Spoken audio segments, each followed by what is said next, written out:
Whose opinion means more to you? Here are 5 must-knows. Welcome to episode number 22. Hi, I'm Clarinda, and you are listening to the Feel Light Mind and Body podcast, created for women like you. Women who are experiencing success in so many areas of life, but are struggling with weight loss, stress eating, and decreased energy. Losing weight can feel hard, heavy, and restrictive. That's why every week I will be offering you a different perspective, tips, encouragement, and a unique approach so that you can feel lighter in your mind and body rather than feeling deprived, frustrated, or discouraged. What if you could feel free, yet in control around food for the rest of your life? What if you could enjoy your experience of losing weight and getting healthier? You absolutely can. You're in the right place. Take this time for yourself and let's dive in. I'm not just sharing from book knowledge. I'm sharing from my heart and experience, personally as well as from experiences with clients, family, friends, coworkers, and even random conversations with strangers on a plane or subway. Yes, I'm one of those people that strangers just seem to start talking to me about their personal life. Does that happen to you? My ex always laughed and shook his head at so many conversations or things that happened to me at random times and places. Here is one example that came to mind when thinking about this topic. Quite a few years back, we were enjoying a family trip in Toronto with another family. The 6 of us were on the subway. I was sitting across from them as there were only 5 seats together. I took a seat and then a woman sat down beside me. She was dressed to the nines with designer everything, including sunglasses and her bag. She asked me a question about what she should do at the next stop. I was a bit surprised at her question, but then I noticed her schedule trembling in her well-manicured hands. And I told her I was visiting and it was my first time on the subway, but that these are usually the next options. She thanked me and then said this was the first time in her 60-some years of living, I can't remember exactly what age she said, that she had ever been on a subway. She said she was a multimillionaire, but was in a very stressful situation after finding out some news. She was trying this subway thing and also a bus to see if she could do it as part of her plan, to know if she'd be okay leaving her husband because of, and she named all of the things, including the chance that he would hide or sell things off temporarily for $1 to someone. Wow. She asked me what I would do. I gently said, I'm not the one in your shoes. You know your full experience and heart. My opinion is really not what you need, but I'm so sorry that you are facing this right now. I added, but good for you for being brave and venturing out today, even with your feelings of fear and uncertainty. I went from lighthearted anticipation of the day ahead to feeling heaviness for her. Back then I was a nurse, not yet a life coach, so I gave her some nursing compassion and encouragement and then silently prayed for her as we went our separate ways. When in fear, confusion, or uncertainty, it's natural to want to reach out to others. Depending on the circumstance and who you are actually asking for their opinion, it can be helpful, but always remember, you are the one who will know what the best decision is for you. Pause for a second and think of who you last reached out to for their opinion, and why did you do so? How did it feel within when you heard their response? And did you act on their advice? Did it confirm what you were already thinking or feeling? If not, and it contradicted yours, why did you choose their opinion over your own? Whose opinion means more to you, yours or theirs, and why? You may want to continue listening to the end and then come back to these thought-revealing questions, or I've also included a PDF sheet that you can download. You will find the link in the description or show notes. Answer them the best that you can and ask what they are showing you and if there's anything you want to change or not. Today, I'm sharing 5 life coaching tips to help ease your mind. 1. Get specific. Make a list of whose opinions you notice you seem to care about now, even if you don't think you should let them influence you. Whoever it is, write their name or names down. This is about becoming crystal clear, not about judging yourself or what you are actually doing, okay? Let me save you some time by offering a few that are common. It could be your husband or significant other, parents, children, siblings, extended family, friends, church, or another community you are connected with, your coach, trainer, teacher, health practitioner, boss, team members, or clients and patients. It can even be acquaintances like neighbors, a stranger in Walmart, another driver in traffic, someone on social media, whoever is at the other end of the phone call, and whoever else you can think of. When you look at that list, it might stress you out. I know it did me the first time I did this exercise. Like, I even felt my pulse increase. And that's okay. Take a deep breath. This next exercise is going to help. It may be familiar to you if you have followed Brené Brown or read her books. She suggests taking a 1 inch by 1 inch square of paper. Did you hear that? That's pretty small. So make sure you measure it before completing this next step. Now, look at your list of people that you've been worrying about what they will think about X, Y, or Z, whatever that may be, and get very specific on who you truly care about and if you like your reasons why. Write their names in that 1 inch square. If they don't all fit, edit that list. One filter you can use is, do they actually love me unconditionally? As Brené says, not in spite of, but because of your vulnerabilities and imperfections. Yes, my friend, all of you. Now, if they don't fall in the love category, then you can consider this if you want. To put it more in context, Brené first shares a famous 1910 quote from then-President Theodore Roosevelt, called "The Man in the Arena," that changed her life. Then she adds, "If you are not in the arena getting your ass kicked on occasion, I am not interested in or open to your feedback." There are a million cheap seats in the world today, filled with people who will never be brave with their own lives, but will spend every ounce of energy they have hurling advice and judgment at those of us trying to dare greatly. Their only contributions are criticism, cynicism, and fear-mongering. If you're criticizing from a place where you're not also putting yourself on the line, I'm not interested in your feedback. So again, you can apply this or not. You could definitely start by applying it to the haters or naysayers, which leads me to point number 2. Perception is projection. Their opinion or judgment is a projection of their thoughts, feelings, and beliefs. Don't take it personally. Let them do them and you do you. Maybe you are triggering them in some way. You might be doing or saying what they wish they were brave enough or honest enough to do. Or their opinion might be kind but discouraging because they're projecting their fear of failing onto you without even being aware of it. Beautiful, kind, caring people can be there for you, but keep in mind that their opinion is their projection of what makes up them. It doesn't make them wrong, but it also doesn't make them right for you, for your life, for your future. That is one reason a professional trained to be objective, not biased, is such a great resource for you when you're seeking an answer, a solution for a problem that you are struggling with on your own. It can save you a lot of time, energy, worry, and headaches. They say that every great life coach has a life coach, and I can certainly see why now that I have experienced the benefits of that.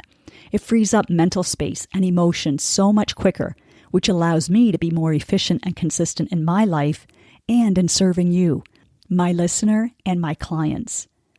I think we would have a better and happier world if everyone had the opportunity to process and manage their thoughts and feelings while continuing on with their goals. If you haven't considered trying life coaching or weight loss coaching, I have a few free 20-minute online consults left in my spring offer, so I will also add that special link to this episode's description and show notes. Keep in mind, the normal consult fee is on Clarenda's Empowerment Coaching website, but using this link gives it free to you as an engaged listener. Point number 3. There will always be people who judge you, whether you do A or B. You may do A to try to please one group, but have others criticize or get mad at you for doing so, and vice versa.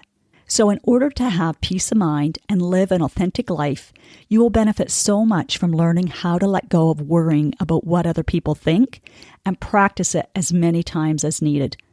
It has to be an intentional daily practice for me, as my default brain is automatically on high alert at any threat of danger, And I know I'm not alone, as it's how our brains are hardwired. How you were influenced and socialized growing up will also influence your response. However, who you choose to be now is what you have control of. What we say to ourselves, which opinion we choose to accept or decline, and how we self-identify are all within our control. I used to say I'm a people pleaser, so guess what my frequent response was? Pleasing people, and usually being the compromiser. I now know whose opinion matters the most to me, which takes us to number 4. You know yourself best. Have you stopped to ask your opinion? You may know exactly what it is and why, but often we have some ambiguity around it, and that can also be a good thing. Maybe the pause is needed to run it through your values filter. Does it line up? Have you sat in silence with a pen and paper to see what comes up? Maybe you have tried this exercise of writing before, but it didn't work. I encourage you to keep trying, just like you did when you learned how to ride a bike, drive, or anything else that took multiple tries. I'm often asked what I do personally and most frequently. If you've worked with me or attended any of my events, you know there are many strategies and tools that you can choose from. I use some for certain circumstances that I perceive as more stressful, and then others for the normal ebb and flow of life. So don't get caught up in trying to use them all. That will feel like too much all at once. My personal practice is to ask these important questions when I'm fresh in the morning. But before I do, I tap into what is most important to me. I ground myself with a few breaths and do a 1-3-3-3 timer practice. That is 1 minute of breathing, 3 minutes of worship and gratitude. Then I ask the question and sometimes make requests over the next 3 minutes. And trust me, that part goes fast. And then I sit in silence and listen for 3 minutes. That was my biggest challenge at first, as I would always pray, but then would just get up and get busy and not take time to listen. If I feel the answer, the knowing within, I start writing to let more flow and to capture the moment and thoughts before the noise of life crowds in. If I'm not certain, I read various texts of scripture before asking again. This doesn't magically happen every time. At least that's not been my experience. But often in the middle of a workout, or when I wake up in the middle of the night, the answer is right there, from asking hours, days, or even weeks earlier. So yes, my opinion means more to me than other people's opinions. Not in an I am right and you are wrong way, but simply because I have done the work of passing it by God and seeing if it aligns with at least my top 3 values. I'm the one who has to live with it now and in moving forward, not anyone else. I hope by the time you finish listening and answering the questions, you will know whose opinion matters most to you as well. Who fits into your 1-inch square?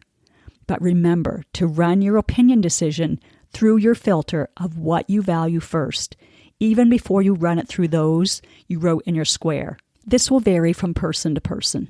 From that solid place, we can consider other people's opinions and their feedback in an open way, rather than being on the defensive. When you receive a different opinion, check in with yourself and ask if there's any truth to it. Trust yourself. I ask if I could have done it in a better way. I ask if I need to correct it, whether that be an apology or a different action or attitude. Then I can choose to take responsibility and do so. And finally, number 5, there will always be people shoulding all over us. If you take that on, you're going to feel heavy and on edge the majority of the time. I know. I've been there. You heard things like, you should do this. Oh, you should have bought that vehicle instead. You shouldn't be so open. You shouldn't have paid that much. You should say this to your daughter. You should tell them where to go. And the list is endless. So I want to offer you some things to consider in dealing with all of the shoulds and shouldn'ts from other people. Trust me, I have not mastered them, but I have grown immensely in how I deal with them now and will continue to learn and practice. If you want to live a full, vibrant, purposeful, and lighter feeling life, then you can't play it safe by staying small, staying quiet, and not speaking up in an attempt to avoid hearing what someone else is saying about you. Expect and accept that it will feel uncomfortable. Remind yourself of your square and be willing to have a difficult conversation as needed with someone whose name is in your square. We can play small to avoid fewer criticism or opinions, or so we think. Or we can live and show up in a big, authentic way and simply let the naysayers, critics, or haters be. I know some people avoid social media for this reason. Yes, there's a larger scope of opinions, but personally, that doesn't bother me as much as people in my community. But we're all different, so you do what is truly best for you. That's a perfect example of my opinion being a great thing to consider with an open, curious mind, but then honor and trust your final opinion in the end. Practice getting good at letting people have their own opinion and not making it mean anything about you. I promise it will feel freeing overall. The well-used expression that other people's opinions are none of your business is so true. We can't choose what thoughts they're going to have about us, but we can choose whether or not we're going to give our time or attention to them. If their name isn't in your 1-inch square, then reconsider what you're going to make their opinion mean. Give them grace or not. And who knows? They might not even be saying what they are truly thinking. You could drive yourself crazy, wondering and worrying. Next week, we will follow this up by talking specifically about people-pleasing and how it creates a disconnect in our lives. I'll also use some examples of how it impacts weight that can be sabotaging. It's going to be a great one. Let's end this episode with, you know your situation. I know my situation. Until we've walked at least a mile in someone's shoes, and even then, let's let them have their opinion and not take it personally. Let's remember who we have written in our square. Let's value our opinion and heart most of all.